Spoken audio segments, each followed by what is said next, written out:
उसे देखा। उसकी नजरें हाजी की आंखों में गड़ गईं, जैसे वह उसकी रूह को पढ़ रहा हो।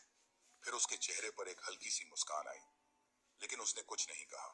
ना कोई दुआ मांगी, ना कोई सवाल किया। बस खड़ा रहा और देखता रहा। हाजी अब्दुल करीम को उस दरवेश की खामोशी अजीब लगी। उसे लगा कि शायद यह बुजुर्ग कुछ मांगना चाहता है, लेकिन शर्म की वजह से बोल नहीं पा रहा। उसने अपने घमंड भरे लहजे में कहा, ए बुजुर्ग, अगर कुछ चाहिए तो मांग लो। मेरे दरवाजे से कोई खाली हाथ नहीं जाता। यहाँ से सोना मिले, चांदी मिले या खाना मिले, बस जो मांगोगे वो मिलेगा। दरवेश ने धीरे से अपनी गर्दन हिलाई और एक गहरी आह भरी।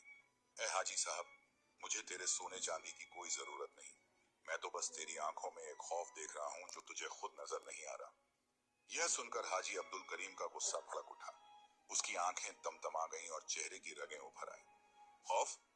मुझे खौफ? तुम्हारी अक्ल ठिकाने पर है या नहीं? मैं इस शहर का सबसे ताकतवर और अमीर आदमी हूँ। बादशाह भी मुझसे कर्ज लेता है। मुझे किसी बात का कोई डर नहीं है। दरवेश ने अपनी छड़ी जमीन पर टेकी और एक कदम आगे बढ़ा। उसकी आवाज अब पहले से थोड़ी सख्त हो गई थी। तू चाहे जितनी दीवारें खड़ी कर ले, जितने पहरेदार बिठा ले, लेकिन जो आसमान पर लिखा जा चुका है उसे तेरी सारी दौलत भी नहीं मिटा सकती।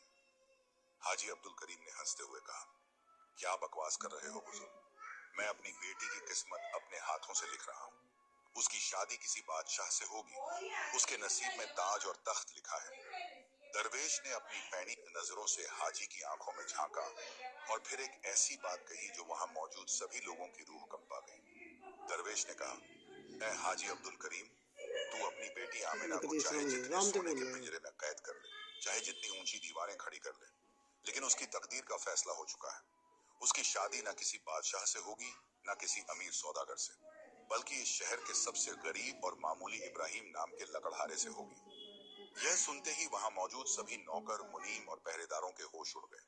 किसी की समझ में नहीं आया कि यह बुजुर्ग ऐसी बात क्यों कह रहा है, लेकिन दरवेशों की बातें अक्सर सच हो जाती थीं। यह बात सब जानते थे। हाजी अब्दुल करीम का पूरा चेहरा गुस्से से लाल हो गया। उसकी मुट्ठियां भिंच गईं और दांत किटकिटाने लगे।